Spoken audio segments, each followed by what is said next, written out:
ಅದು ಎಲ್ಲ ಬಿಜೆಪಿ ಮತ್ತು ಜೆಡಿಎಸ್ ನಾಯಕರಿದ್ದಾರಲ್ಲ ಬೇಲ್ ಮೇಲೆ ಇದ್ದಾರೆ, ಜೈಲಲ್ಲಿ ಇರ್ಬೇಕಾಗಿದ್ದವರು ಬೇಲ್ ಮೇಲೆ ಇದ್ದಾರೆ, ಅದು ನೆನಪಿರ್ಲಿ. ಆಯ್ತು, ಬಿಜೆಪಿ ಮತ್ತು ಜೆಡಿಎಸ್ ಅಂದಾಗ ಆ ಮೈತ್ರಿಯ ಪಾಸಿಟಿವಿಟಿನ ಅವರಿಬ್ರು ನೋಡ್ತಾ ಇದ್ದಾರೆ, ಅದು ಅನಿವಾರ್ಯ.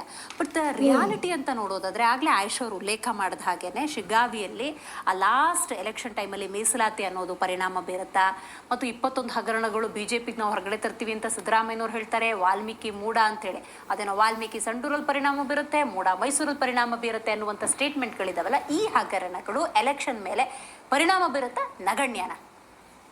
ಯಾಕಂದ್ರೆ ಇಲ್ಲಿ ಯಾರು ಸಾಚಗಳಲ್ಲ, ಅದು ಜನಕ್ಕೆ ಗೊತ್ತಿದೆ, ಯಾರು ಪರಿಪೂರ್ಣರಲ್ಲ ಅಂತ ಸ್ವಾಮಿ ವಿವೇಕಾನಂದರು ಹೇಳವ್ರೆ. ಆ ಲೆಕ್ಕದಲ್ಲಿ ನೋಡೋದಾದ್ರೆ ಇಲ್ಲಿ ತಾಳೆ ಮಾಡಕ್ಕೆ ಏನು ಇಲ್ಲ.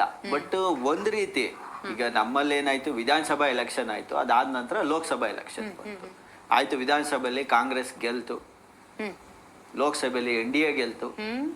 ಬಟ್ NDA ಗೆದ್ದ ಮೇಲೆ ರಾಜ್ಯಕ್ಕೆ ಇವ್ರ ಕೊಡುಗೆ ಏನು? ವೋಟ್ ಕೇಳೋದಕ್ಕೆ ಮತ್ತೆ ಹೋಗಿ 24,000 ಕೋಟಿ GST ನಮ್ಗೆ ಲಾಸ್ ಆಗಿದೆ ಲಾಸ್ಟ್ 10 years ಇಂದ. ಅದನ್ನ ಏನಾರು ತಂದ್ರ? ಅಲ್ಲ, ಈ ಕಾಂಟೆಕ್ಸ್ಟ್ ಜನ ನೋಡ್ತಾರೆ. ಯಾಕೆಂದ್ರೆ ಅಲ್ಲ, ಯಾವ ಬೇಸಿಸ್ ಅಲ್ಲಿ ಇವರು ಕೇವಲ ಲೋಕಸಭಾ ಮತ್ತು ವಿಧಾನಸಭಾ ಅನ್ನೋ ಡಿಫರೆನ್ಸ್ ಜನಕ್ಕೆ ಗೊತ್ತು. ನಿಮಿಷ, ಇಲ್ಲಿ ಈಗ ನೀವು ಜನಕ್ಕೆ ನಾನು ಏನ್ ಮಾಡ್ತೀನಿ ಅನ್ನೋದ್ರ ಮೇಲೆ ನೀವು ವೋಟ್ ಕೇಳ್ಬೇಕು ಹೊರತು ಅವನ್ ಕಳ್ಳ ನನ್ನ ನಂಬಿ ಅನ್ನೋದಲ್ಲ. ಆಯ್ತಪ್ಪ, ನೀನ್ ಎಲೆಕ್ಟ್ ಮಾಡಿ ಕಳ್ಸಿದೀವಲ್ಲ ಕೇಂದ್ರದಕ್ಕೆ, ಏನ್ ಕೊಟ್ರಿ? ಹೋಗ್ಲೇ ಒಂದು ರಾಜ್ಯಕ್ಕೆ ಬರ್ಬೇಕಾದ GST ಕಾಂಪನ್ಸೇಷನ್ ಕೊಡ್ಲಿಲ್ಲ, ಅನೌನ್ಸ್ ಮಾಡಿದ್ ಬಡ್ಜೆಟ್ ಅಲ್ಲಿ ಅನೌನ್ಸ್ ಮಾಡಿದ ಅಪ್ಪರ್ ಭದ್ರಾ ಮೇಲ್ದಂಡದ 5,300 ಕೋಟಿ ಕೊಡ್ಲಿಲ್ಲ, ಪೆರಿಫರಲ್ ರಿಂಗ್ ರೋಡ್ 5,000 ಕೋಟಿ ಕೊಡ್ಲಿಲ್ಲ, ಬೆಂಗಳೂರು ಅಭಿವೃದ್ಧಿ 3,000 ಕೋಟಿ ಕೊಡ್ಲಿಲ್ಲ. ಎಲ್ಲಾ ರೀತಿನೂ ಇವರು ಮೋಸ ಮಾಡ್ಕೊಂಡೇ ಬಂದ್ಬಿಟ್ಟು ಇವಾಗ ಕೇವಲ 5 ಜನ ಮಂತ್ರಿಗಳಿದ್ದಾರೆ. ಸರ್, ಒಂದ್ ನಿಮಿಷ, ನಾನ್ ರಾಜ್ಯದ ಪರವಾಗಿ ಮಾತಾಡ್ತಾ ಇದ್ದೀನಿ, ನಿಮ್ ಪರವಾಗಿ ಮಾತಾಡ್ತಾ ಇಲ್ಲ. ನೀವೆಲ್ಲ ರಾಜ್ಯ ದ್ರೋಹಿಗಳು.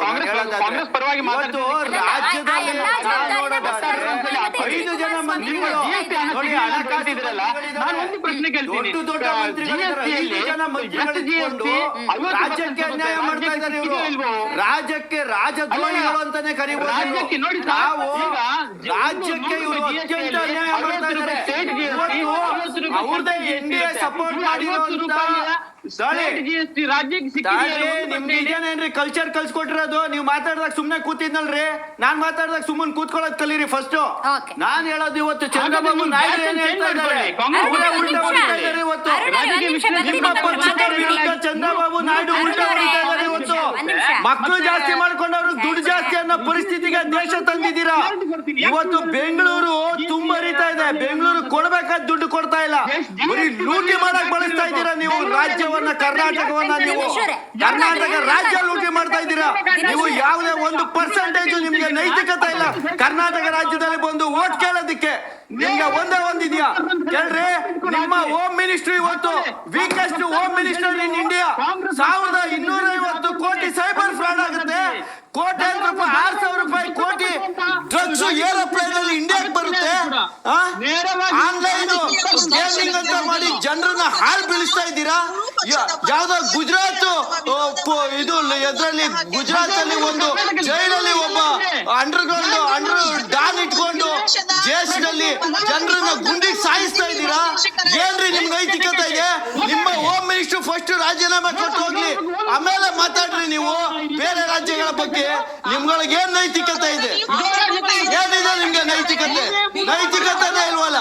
ಇಡೀ ಪಾಡಿ ಅಂತ ಇಟ್ಕೊಂಡು ಜನರನ್ನ ಶೋಷಣೆ ಮಾಡ್ತಾ ಇದ್ದೀರಾ. ಇಡೀ ತಾಕತ್ತಿದ್ರೆ ಸೈಬರ್ ದಿವಸ ಬೆಳಗ್ಗೆ ಇದ್ದು ಸಾವಿರಾರು ಮನೆಗಳನ್ನ ಬೀದಿಗೆ ತಂದಿದ್ದಾರಲ್ಲ, 1,250 ಕೋಟಿ ಲೂಟಿ ಮಾಡಿದಾರಲ್ಲ.